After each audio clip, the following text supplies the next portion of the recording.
Merci aux anciens et aux nouveaux abonnés, et merci de prendre du temps pour regarder la vidéo. Terminale physique-chimie, exercice rattrapage bac, synthèse organique, c'est parti. Alors nous avons 4 documents. Déjà voici les 2 premiers documents.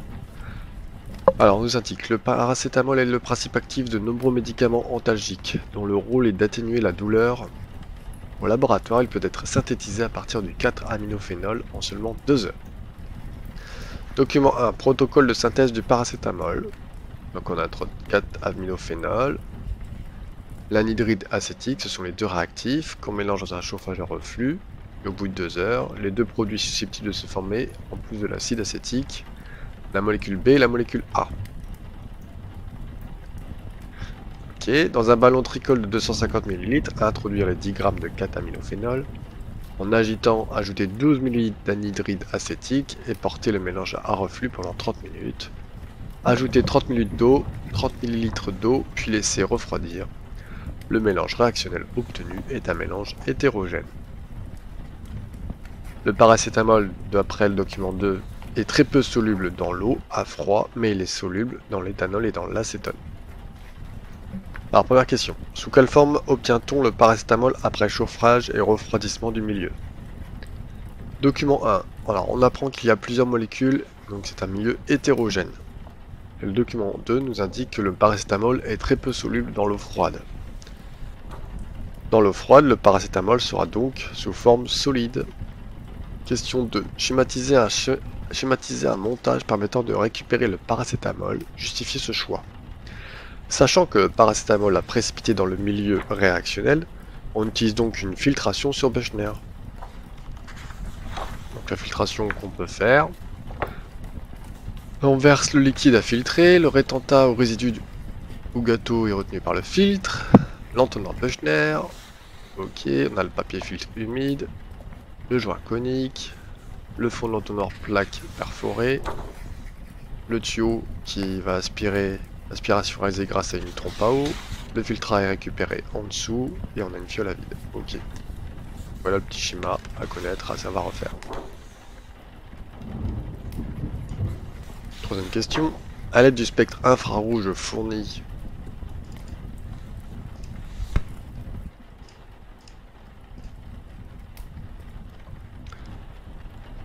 Troisième question. À l'aide du spectre infrarouge fourni dans un... Troisième question. À l'aide du spectre infrarouge fourni, donnez un argument permettant d'associer une molécule au paracétamol et un argument permettant d'éliminer l'autre. Alors la molécule A possède un groupe ester qui absorbe entre 1700 et 1750 cm-1. Or, il n'y a pas de pic d'absorption en ces valeurs sur le spectre du document 3. Donc si on observe bien à 1700, on ne voit pas de pic du type CO de la partie ester. La molécule B possède un groupe caractéristique alcool qui absorbe entre 3200 et 3650. Or, le spectre présente une bande d'absorption vers 3650. Le paracétamol est donc la molécule B.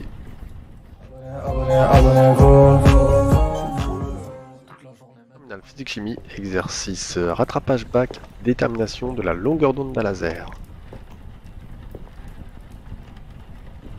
Alors, document proposé. Un technicien de laboratoire cherche à déterminer la longueur d'onde lambda d'émission d'un laser produisant une lumière verte. Le laser est placé devant une fente de largeur A. Cette fente se situe à une distance grand D d'un écran. Il choisit une fente de largeur petit a égale 160 plus ou moins 2 micromètres et fixe la distance fente écran à D égale 3,00 plus ou moins 0,01 mètre. Après une recherche sur le net, il trouve que l'écart angulaire θ entre le centre de la tache lumineuse centrale et le centre de la première extinction est donné par l'expression suivante, θ égale à lambda sur A, et qu'il caractérise le phénomène observé. Il est précisé que les angles sont petits, ainsi on assimile tangente θ à θ.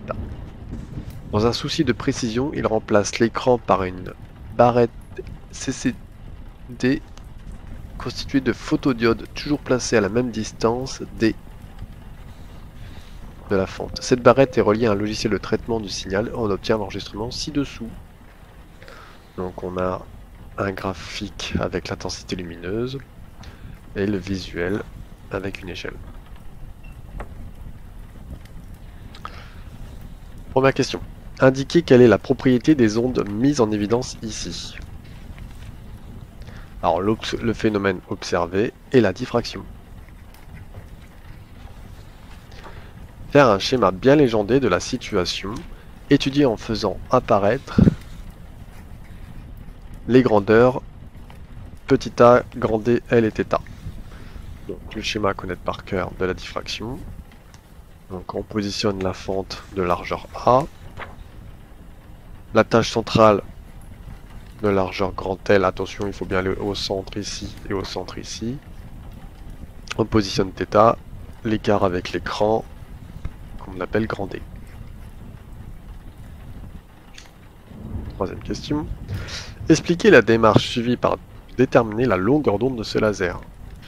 Alors la première étape, c'est on exprime θ en fonction de L et D, c'est-à-dire θ sera égal à L sur 2D. Bien sûr, on se souvient de tangente θ. Tangente θ, c'est côté opposé sur adjacent. Le côté opposé, c'est la moitié de L, donc L sur 2, divisé par grand D, et on obtient bien L sur 2D.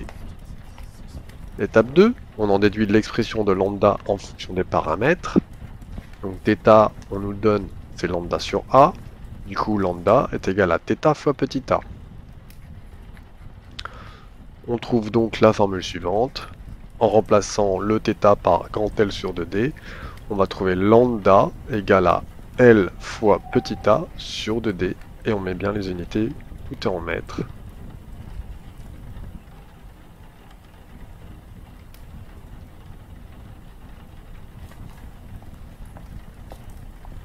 Question 4. Déterminer la valeur de la longueur d'onde de ce laser et comparer à la valeur donnée par le constructeur lambda égale 540 nanomètres à 2% près. On mesure sur le schéma qu'on nous donne la largeur grand L égale 2 cm. On a l'échelle 1 cm et on mesure, on trouvera 2 cm. De la tâche centrale, on calcule lambda en remplaçant les lettres par les valeurs, les données. Attention aux unités, hein, bien convertir les centimètres en mètres, les micromètres en 10-6, et le grand D on l'a déjà en mètres. Du coup on a 5,33 10-7 mètres, et qu'on va mettre en nanomètres, 533 nanomètres. À 2% près, je vais calculer 540 nanomètres à 2% près, donc à 0,98 et 1,02, 529, 551. Donc 533, c'est bien compris entre 529 et 551 nanomètres. On est dans l'intervalle constructeur. Autre réponse possible, c'est faire l'écart relatif. L'écart relatif 540 moins 533 divisé par 533 fois 100, on a 1,3%, inférieur à 2% d'erreur. Ok, c'est validé. Terminal physique chimie, exercice rattrapage, bac, sur les spectres infrarouges. C'est parti. Question posée. Un étudiant maladroit a mélangé les 4 étiquettes de 4 produits. Il dispose des spectres infrarouges de ces produits et il doit remettre les étiquettes en place. Les 4 étiquettes sont étiquette 1 hexane, la 2 hexanal, la 3 hexane all, la 4 acide hexanoïque. Votre mission est d'aider l'étudiant à remettre les étiquettes sur les flacons correspondants. Les réponses doivent être argumentées. Donc on a les 4 spectres. Flacon A, flacon B, flacon C, flacon D. On a le tableau des nombres d'ondes. Et là on va réfléchir sur chaque spectre, ce qu'on va devoir utiliser.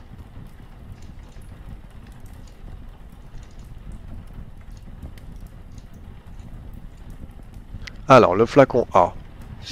Donc j'ai repéré l'absorption, les caractéristiques. Donc là où j'écris OH, ça ressemble à une langue. Donc c'est la langue de l'alcool. L'alcool, OH, intensité forte et large, 3200, 3400, on l'a. Et on a le C-tétraédrique avec un hydrogène, donc c'est tétraédrique autour de 2800, 3000. On l'a. Donc le flacon A serait du coup l'hexane 1-ol. Le flacon B, on a que le C-tétraédrique autour des 3000, 2008, 3000. en forte. Donc là, on est sur l'hexane. Alors, on a le OH, alcool libre, intensité forte et fine, autour des 3500, oui, on l'a. Et on a un CO, donc on est sur de l'acide carboxylique. Un CO combiné avec un OH à intensité forte et fine, c'est la fonction acide carboxylique. Du coup, on est sur l'acide hexanoïque. Et le dernier flacon. Donc le dernier flacon, j'ai noté le CO autour des 1700. Et un C-tri de type aldéhyde. Le C-tri, c'est-à-dire que le carbone fait que 3 liaisons. Donc s'il fait que 3, enfin il a 3 sens. C'est pas qu'il a 3 liaisons, mais c'est qu'il a 3 sens. Donc il va avoir un sens, le fameux C doublon O. Et du coup, il ne reste plus qu'une liaison à faire avec un hydrogène et le carbone va refaire encore une liaison avec la suite de la chaîne carbonée principale. Donc quand vous avez un C-tri ici, on peut appeler ça aussi les dents du vampire, combiné avec un CO, il faudra penser à aldéhyde. Donc ici, l'hexanal.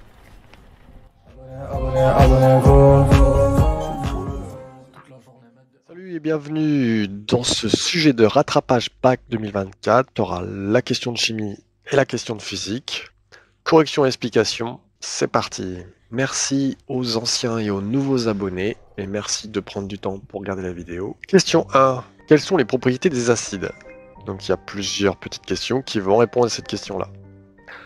Par exemple, 1. Donner la définition d'un acide selon Breustein. Donc là, il faut que tu saches ressortir la définition de ton cours. Donc un acide de Breustein est une espèce chimique capable de céder un ion hydrogène H+, qu'on appelle aussi un proton.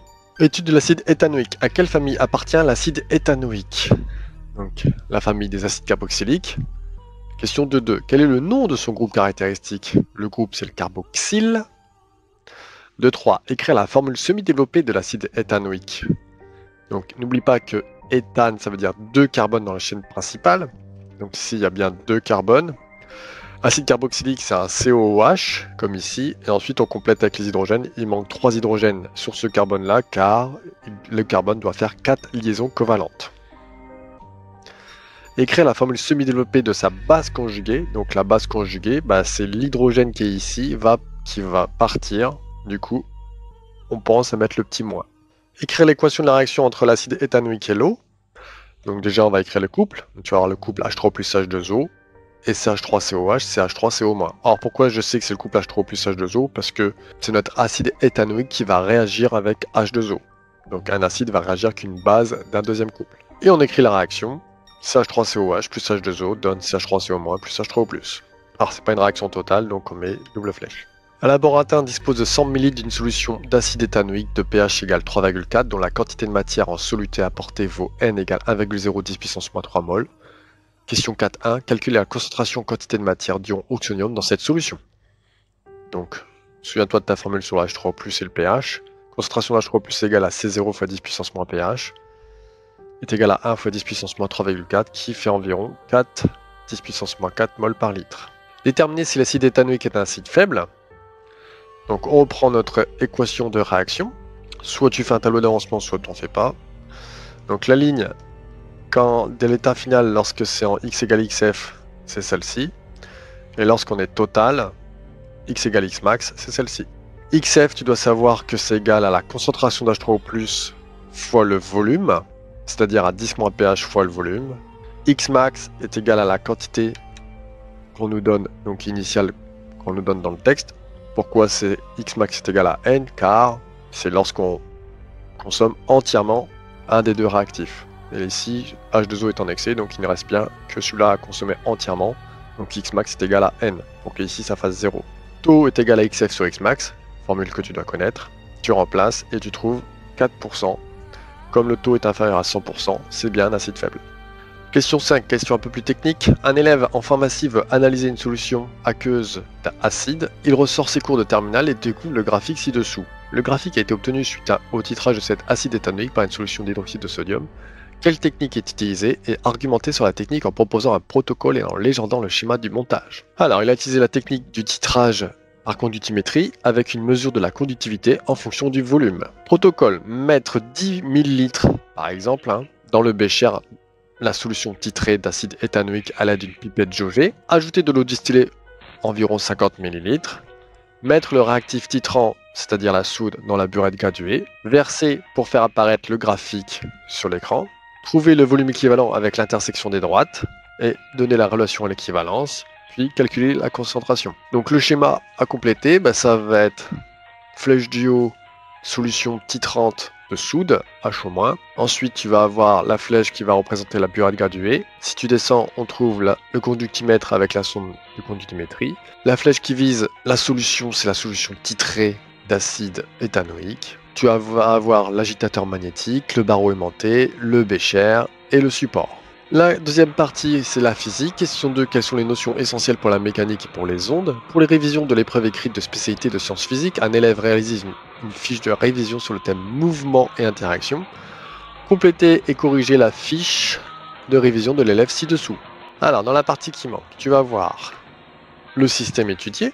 Ensuite, ça va être le référentiel pour le ballon terrestre considéré comme un galiléen, électron terrestre considéré comme galiléen.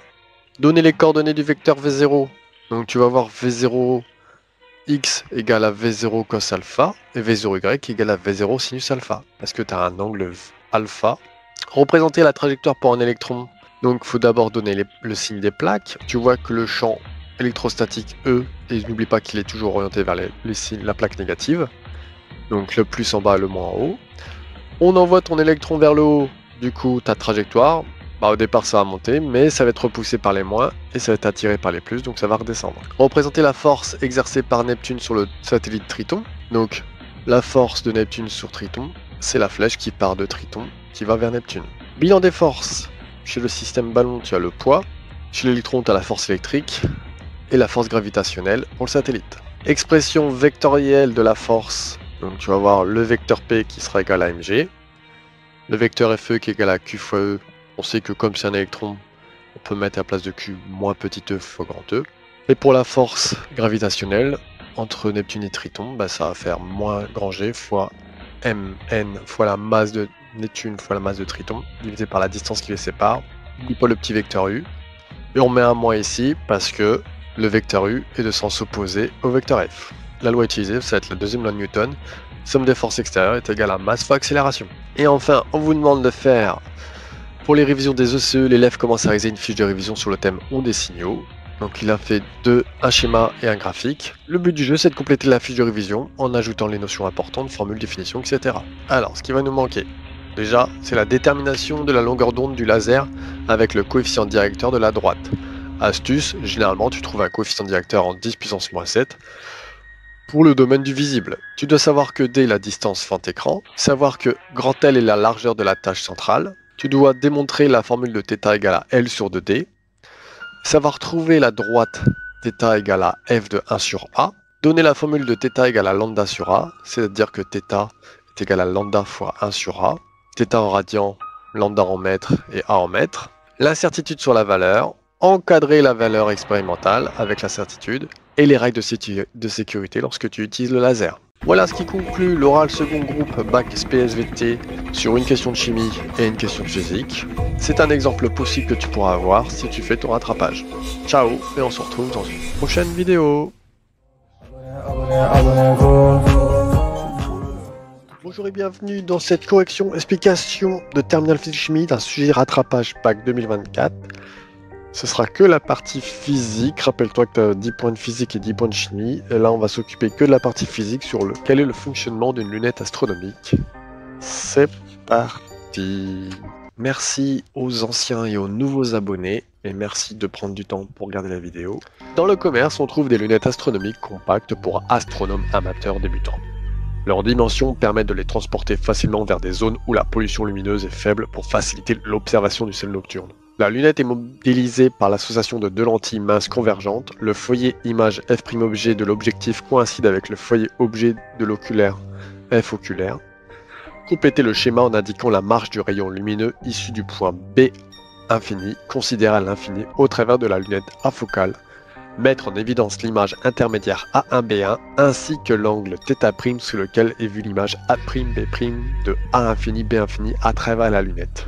Alors j'ai fait ça sous une séquence vidéo que je vais mettre tout de suite. Un soir dans ces bois s'aventura un seigneur portant un rare bracelet à son poignet.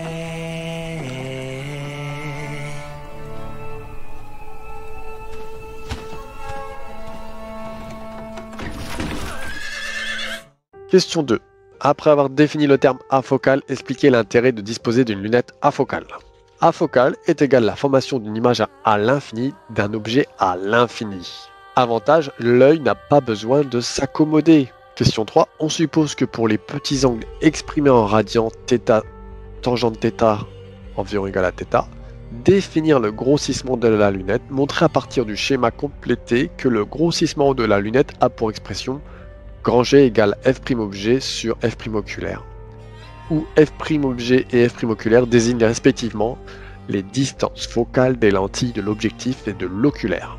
Allez, on part sur tangente θ qui est égale à côté opposé sur côté adjacent. Le côté opposé c'est A1 B1, le côté adjacent c'est f' objet, donc ça nous fait A1 B1 sur f' objet, et tangente θ' c'est A1 B1 sur f' oculaire. D'après l'approximation des petits angles, on a tangente θ environ égale à θ. Du coup, je peux remplacer ici les tangentes θ et tangente θ' par θ' et θ. De plus, on sait que grand G est égal à θ' sur θ. Du coup, ça c'est mon θ' que j'ai remplacé ici, divisé par mon θ qui est ici. Double fraction, je multiplie par l'inverse, donc je retourne la fraction ici, et je supprime les A1, B1 de chaque côté. Et du coup, j'ai grand G qui est égal à f' objet sur f' oculaire. Voilà ce qui conclut notre révision sur la partie physique de la lunette astronomique pour le rattrapage. Bonne chance si tu révises, et à une prochaine vidéo!